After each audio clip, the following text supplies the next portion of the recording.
जी, अस्सलाम वालेकुम and welcome back. तो आज के लेक्चर में हम एक बहुत ही इम्पोर्टेंट चीज़ पढ़ेंगे जो कि आगे जाके ऑलमोस्ट हमें हर एक प्रोग्राम के अंदर हेल्प आउट करेगा। इसमें थ्योरी नहीं है, बट समझाने के पर्पज़ से मैं थोड़ा सा पहले एक्सप्लेन कर रहा हूँ। उसके बाद इसका कोड लिखेंगे और प्रॉपर्ली उसको देखेंगे कि वो किस तरह से एक्चुअल में काम करता है।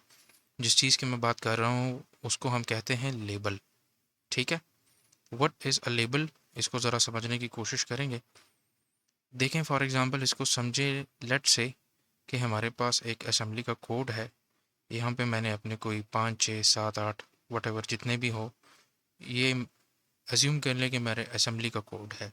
ठीक है, और मैं चाहता हूँ कि जब मैं इस लाइन के ऊपर पहुँचूँ, ठीक है, तो ये वाली लाइन और ये वाली लाइन ये स्किप हो जाए और कंट्रोल जो है वो यहाँ से यहाँ पे आ जाए। तो जब हम एक से ज़्यादा या एक से ज़्यादा जब हम इंस्ट्रक्शंस को स्किप करते हैं तो हम लगाते हैं एक चीज़ जिसको हम इंग्लिश में कहते हैं जंप। तो हम जंप लगाने की कोशिश कर रहे हैं प्रोग्राम के अंदर। मैं चाहता हूँ कि ये दो लाइंस ये स्किप हो जाए। So this is a simple jump. ठीक है, और इसी को असेंबली के अंदर हम डिनोट करते हैं JMP से। अच्छा, JMP पे जाने से पहले मैं आपको बता दूं कि जंप के जो है हमारे पास दो किस्में हैं। There are two types of jumps. ठीक है, एक को बोलते हैं अनकंडीशनल जंप्स और एक को बोलते हैं कंडीशनल जंप्स। दोनों क्या होते हैं आगे जाके डिटेल में पढ़ेंगे। फ़िलहाल के लिए मैं सिर्फ आपको जो अनकंडीशनल जंप है वो सिखा रहा हूँ इस वीडियो के अंदर। ठीक है, so this is unconditional jump. यहाँ पे देखिए कोई कंडीशन वगैरह कुछ भी नहीं है। हम सिंपल चाह रहे हैं कि जैसे ही CPU इस लाइन के ऊपर आएगी, इस वाले स्टेटमेंट को जब CPU एग्जीक्यूट करेगी, तो बाय फोर्स हम चाह रहे हैं कि वो इन दो को छोड़ के इस वाले लाइन के ऊपर आके इसको एग्जीक्यूट करे और फिर इसको, और फिर हमारा प्रोग्राम ख़त्म हो जाए। So this is a jump. ठीक है, मेरे ख्याल में और एक्सप्लेन करने की ज़रूरत नहीं है। अच्छा जी, तो इसको करेंगे कैसे और यहाँ पे वो आएगा कैसे? देखें, अगर हम असेंबली के पर्सपेक्टिव से देखें तो ये मेरा है कोड। ठीक है, और जब मैं इसको रन करूँगा तो आपको पता है कि अंडर एक्सिक्यूशन या अंडर रनिंग, जब हमारा प्रोग्राम एग्जीक्यूट हो रहा हो और या रनिंग के फॉर्म में हो, तो आपको पता होना चाहिए कि वो उस टाइम रैम के अंदर पड़ा होता है। मतलब ये जो मेरा ये जो सारा कोड है, ये यहाँ रैम के अंदर सारा का सारा पड़ा होगा, एक सेगमेंट के अंदर पड़ा होगा। सेगमेंट्स याद है, मैंने बताया था किस सेगमेंट के अंदर पड़ा होगा, ये भी मैंने बताया था, कोड सेगमेंट के अंदर पड़ा होगा। हमने बहुत सारे सेगमेंट्स पढ़े थे। कोड सेगमेंट के अंदर कोड पड़ा होगा, डेटा सेगमेंट के अंदर अगर यहाँ पे कोई वेरिएबल्स हैं तो वो पड़े होंगे, स्टैक के अंदर फंक्शंस पड़े होंगे एंड सो ऑन। दोबारा मैं डिटेल में नहीं जा रहा, लेकिन ये पड़ा होगा कोड सेगमेंट के अंदर। ठीक है, इसको अगर मैं ज़रा प्रॉपरली लिखूं तो देखें, इसको मैं फ़िलहाल के लिए मिटा के बल्कि एक डिफरेंट कलर से इसको मैं लिख डिनोट कर देता हूँ। देखें, लेट्स से कि ये वो मेमोरी चंक्स हैं, वो मेमोरी ब्लॉक्स हैं, वो एक एक बाइट है, मेमोरी लोकेशंस हैं, और यहाँ पे मेरा कुछ कोड पड़ा है, ये पड़ा है, ये पड़ा है, ये वो मैंने लिखाई की है और सारा कोड यहाँ पे पड़ा है। तो देखें, इसके जो है यहाँ पे अपने एड्रेसेस होंगे। इसका कोई अपना एड्रेस होगा, इस वाले का अपना एड्रेस होगा, इस वाले का अपना एड्रेस होगा, इसका अपना एड्रेस होगा, इसका अपना होगा, और लास्ट वाले का अपना एड्रेस होगा। तो चले मैं यहाँ पे कुछ रैंडम से एड्रेसेस लिखता हूँ। लेट्स से इसका एड्रेस है फॉर एग्ज़ाम्पल A1B7। ठीक है, तो दूसरे का क्या बन जाएगा, A1B8। तीसरे का क्या बन जाएगा, A1B9। इसका क्या बन जाएगा, A1B9 के बाद हेक्साडेसिमल में क्या आता है, A आता है, तो A1BA। इसका क्या होगा, A1BB। इसका क्या होगा, A1B&C। ठीक हो गया, तो ये हमारे पास हो गए एड्रेसेस। अच्छा, तीसरी लाइन से हमने जंप करना था, इस वाली लाइन से हमने जंप करना था फॉर एग्जांपल इस वाली लाइन के ऊपर। ठीक है, ये हमने जंप लगानी थी। अब मैंने इस वाले एड्रेस के अंदर जो स्टेटमेंट, जो इंस्ट्रक्शन पड़ी है, मैंने उस इंस्ट्रक्शन के ऊपर जंप लगाना है। तो मुझे ये एड्रेस याद होना चाहिए। अब क्वेश्चन ये है कि एड्रेस को याद रखना, एड्रेस को कैलकुलेट करना, इट्स अ वेरी मुश्किल काम है। ये नहीं हो सकता, करने को पॉसिबल है लेकिन बार बार जब रूटीन हो जाता है तो इट्स इम्पॉसिबल। ठीक है, इसको बार बार हम नहीं कर सकते, याद नहीं रख सकते, बार बार कैलकुलेट करना इसको मुश्किल हो जाता है। तो हम क्या करते हैं, हम इस वाले स्टेटमेंट को एक लेबल असाइन कर देते हैं। वो लेबल कैसे असाइन होगा, तो देखिए मैं यहाँ पे लिखता हूँ for example X Y Z, और यहाँ पे लिखता हूँ फुल कॉलन। इसका मतलब ये हुआ कि इस वाले लाइन का जब ये रैम के अंदर लोड होगी, इसका जो भी एड्रेस होगा, वट एवर द एड्रेस, जो भी होगा, ठीक है, अगेन मैं बार बार कह रहा हूँ जो भी होगा, ज़रूरी नहीं है कि वो हमें पता हो, वो इस एक्स वाई जेड के अंदर स्टोर हो जाएगा। ठीक है, और जब मैं कहीं पर एक्स वाई जेड लिखूंगा तो एक्स वाई जेड की जगह जो एड्रेस होगा वो आ जाएगा। तो फॉर एग्जाम्पल मैंने यहाँ से जंप लगाना है इस एड्रेस के ऊपर, एड्रेस मुझे नहीं आता लेकिन एक्स वाई जेड का तो मुझे पता है, तो मैं यहाँ पे लिखूंगा कि मैंने एक्स वाई जेड के ऊपर जंप लगाना है।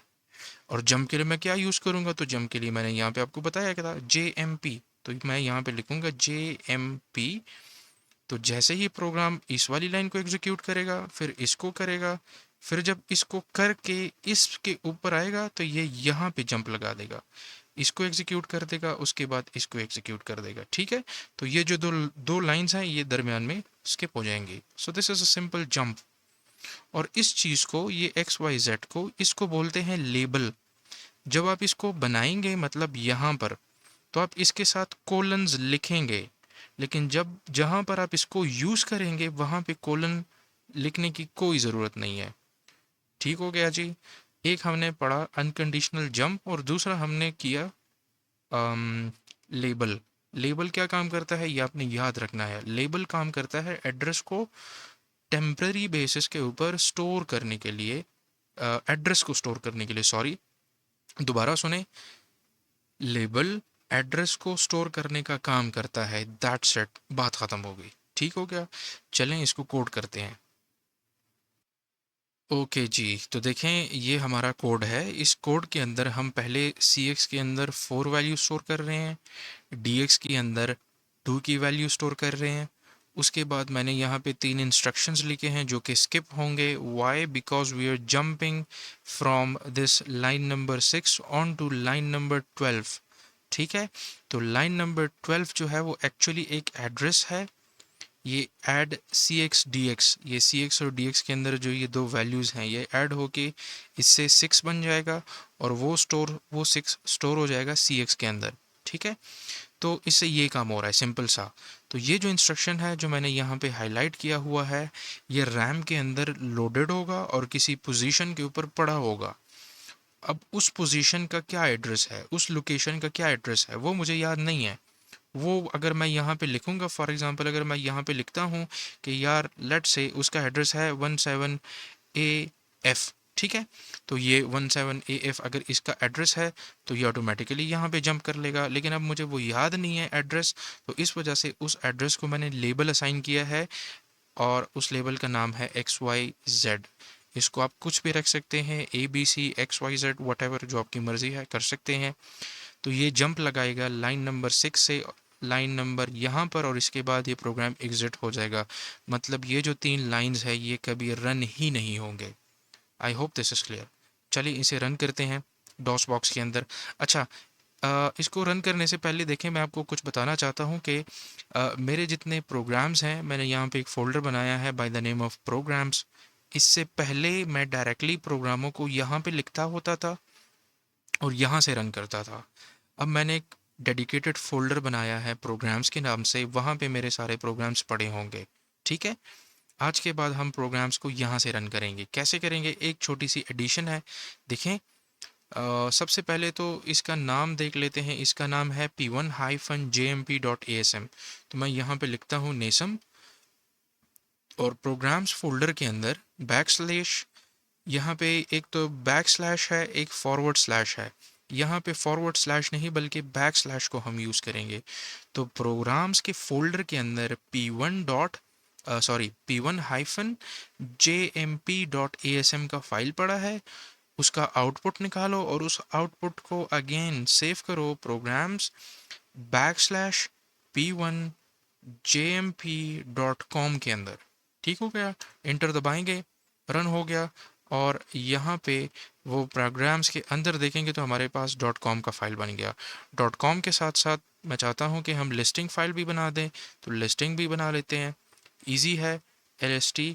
आप इन दोनों को एक लाइन में भी कर सकते हैं, ठीक है। ये ऊपर वाले को और नीचे वाले को कैसे करेंगे वो बाद में बताऊंगा। यहाँ पे हमारे पास अब लिस्टिंग फाइल भी बन गई है, ठीक है। So this is the listing file, ये हमारे पास लिस्टिंग फाइल है। तो देखें यहाँ पे ये आपको पता होगा कि व्हाट इज़ लॉजिकल एड्रेस, ठीक है। अगर आइडिया नहीं है तो मैंने इस पे एक डेडिकेटेड वीडियो बनाई है, अब जाके वो वीडियो देख सकते हैं, आपको समझ में आ जाएगा कि what is a logical address and what is a physical address, ठीक है। अच्छा, यहाँ पे जो मूव CX है उसके लिए यूज़ हुआ है B9। तो मूव CX जिधर भी आया होगा वहाँ पे आया होगा B9, ठीक है। दूसरा कोई मूव CX नहीं है तो B9 नज़र नहीं आएगा। अच्छा, मूव DX जहाँ पे यूज़ हुआ होगा वहाँ पे आपको नज़र आएगा BA। यहाँ पे भी मूव DX यूज़ हुआ है तो यहाँ पे भी आपको सामने नज़र आ रहा है BA, ठीक है। तो वो प्रोग्राम का एक्सरे टाइप ऑफ मैंने आपको बताया था चीज़ है।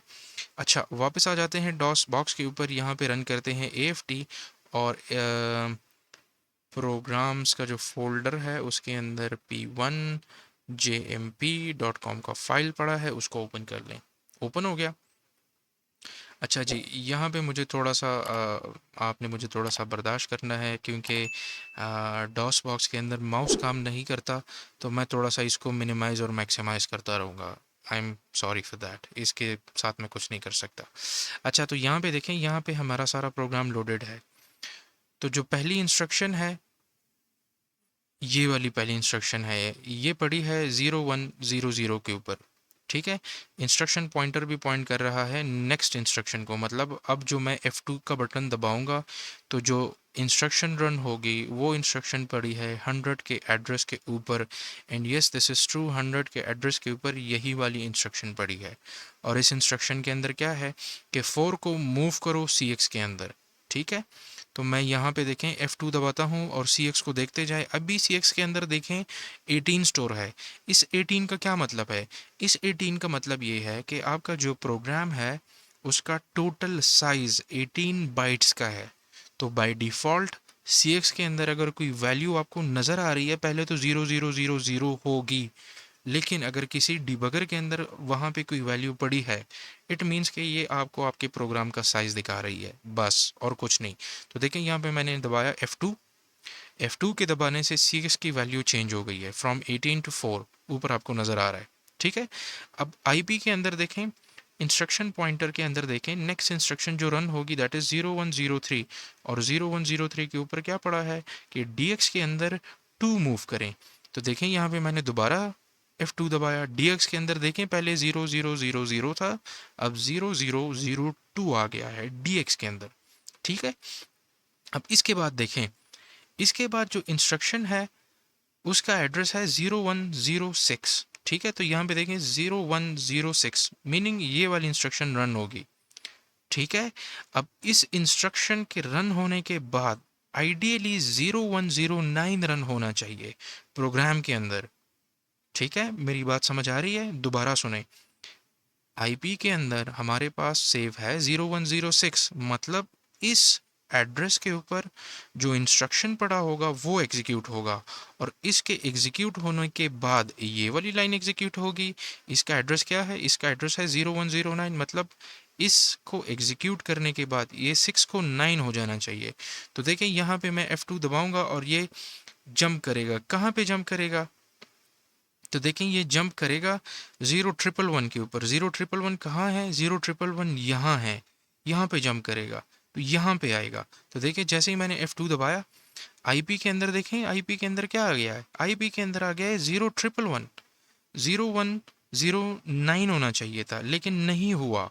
दरमियान के 3 इंस्ट्रक्शंस, ये वाले 3 इंस्ट्रक्शंस ये स्किप हो गए, इसने डायरेक्टली जंप लगाए यहाँ पे। अब यहाँ पे क्या है, यहाँ पे है ऐड सी एक्स डी एक्स, तो सी एक्स और डी एक्स को यहाँ पे हम ऐड कर लेंगे और सी एक्स के अंदर रिजल्ट स्टोर हो जाएगा 6। उसके बाद हमारा प्रोग्राम कंप्लीट हो जाएगा and program is going to get terminated. ठीक है, तो यहीं तक हमारा प्रोग्राम था। तो यहाँ पे जो आपने चीज़ समझनी है वो है लेबल। लेबल काम करता है किसी एड्रेस को स्टोर करने का, सिंपल।